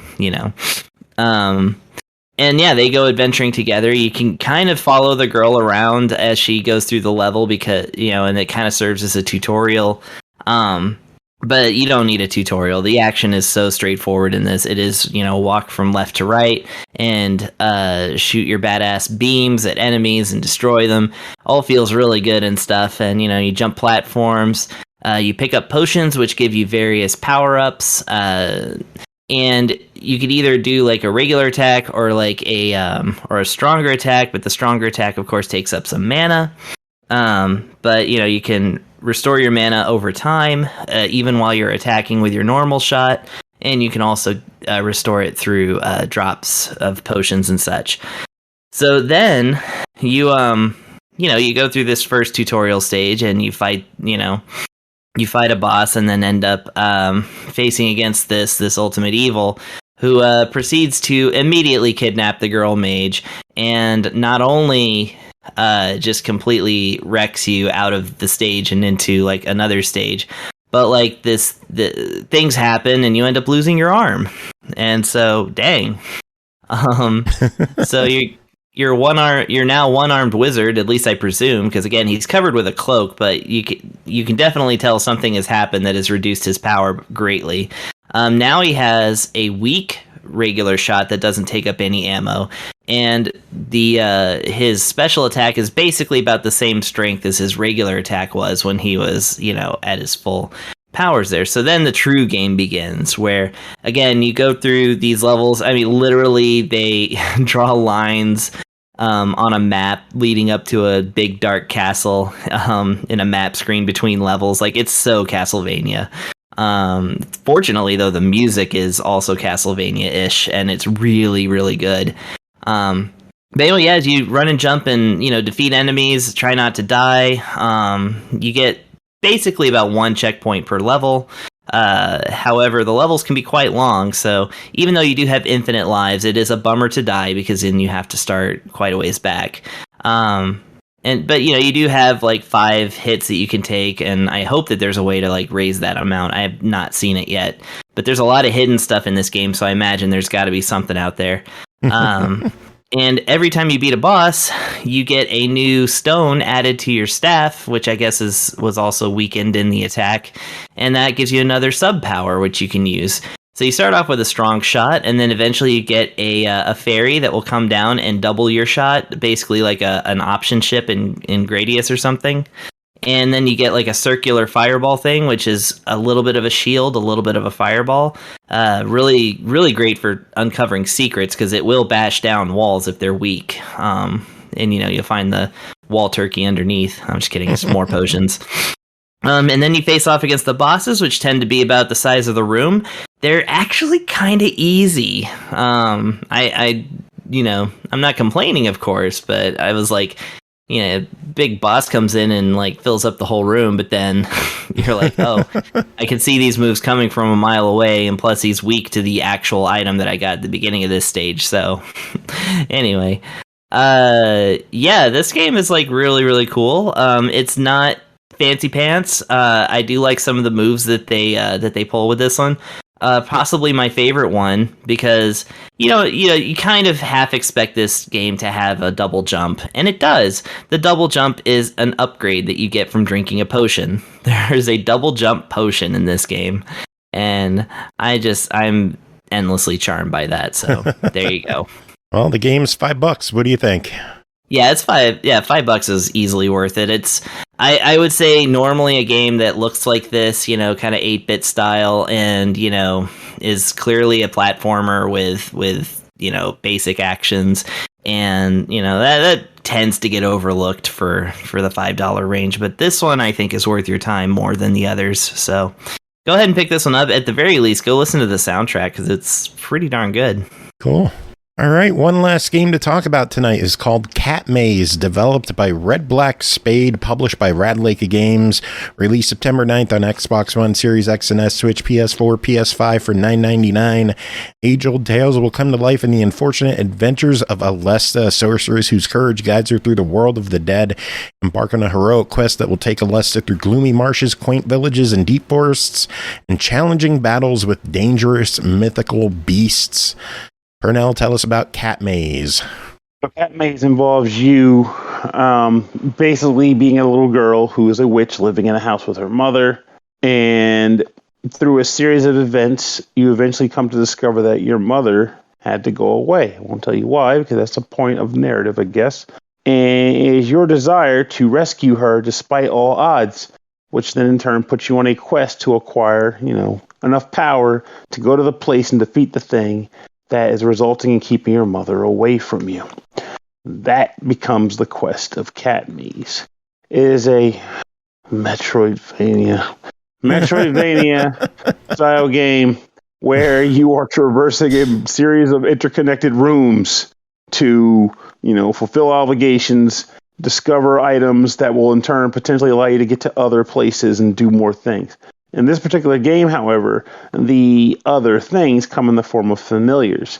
You don't get weapons in this game. What you get are little, natural, I guess like spiritual entities or critters that you equip to fulfill different functionalities, a melee attack and a ranged attack. For example, you might come across one that is a bat that fires a fireball outward in front of you, which will allow you to then hit certain switches, which will then allow you to get to another room to do even more and more things.